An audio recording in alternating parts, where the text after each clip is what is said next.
Kivu gikikijwe n'imisozi myinshi. Hano tugiye kubagezaho amakuru ajyanye n'imyigaragambyo iri kubera muri Kenya. Mbere ko tubagezaho aya makuru, tubaha ikaze kuri uyu murongo wacu wa YouTube channel Info and Fun Boe Iyata. Kuri subscribe, commenting, sharing.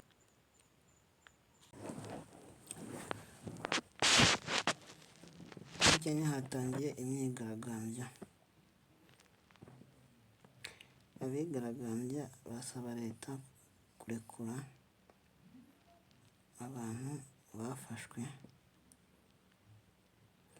bazira ibitekerezo byabo bya politike, kubera ibitekerezo batanze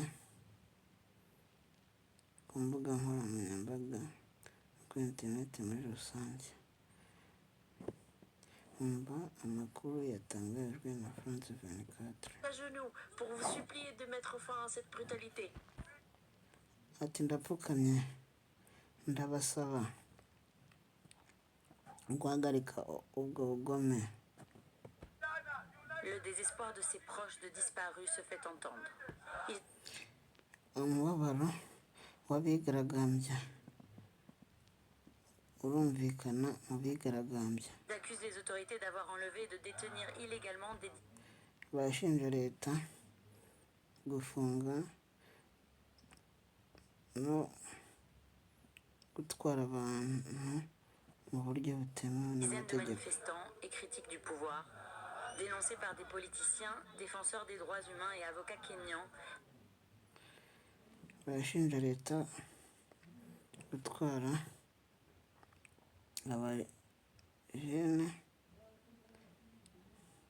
n'abandi bantu banira uburenganzira bwa muntu kubera kunenga Cette leta. vague d'enlèvement concerne surtout des jeunes hommes ayant critiqué le gouvernement sur Internet.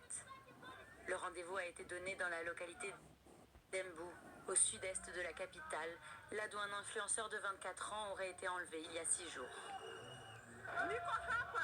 Je suis ici pour que mon enfant soit libéré. C'est mon enfant. Je demande au... Ndi hano kugira ngo nsabe ko umwana wanjye arekurwa kuko n'uwanjye. gouvernement de dire où il se trouve. Kandi ndasaba leta kuvuga aho aherereye. Malgré les tirs répétés de gaz lacrymogène par les policiers, des petits groupes refusent de bouger en tonnant par... Nubwo bwose babateragamo ibyuka bijyana mu maso, abajene benshi banze kuhava. Un moment l'hymne national.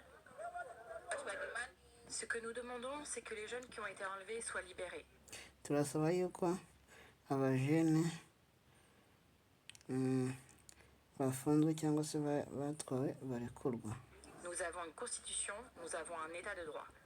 Dufite inshinga kandi dufite ubutegetsi bugendera ku mategeko. Ce mode opératoire qui consiste à se faire enlever aurait dû cesser dans les années 90.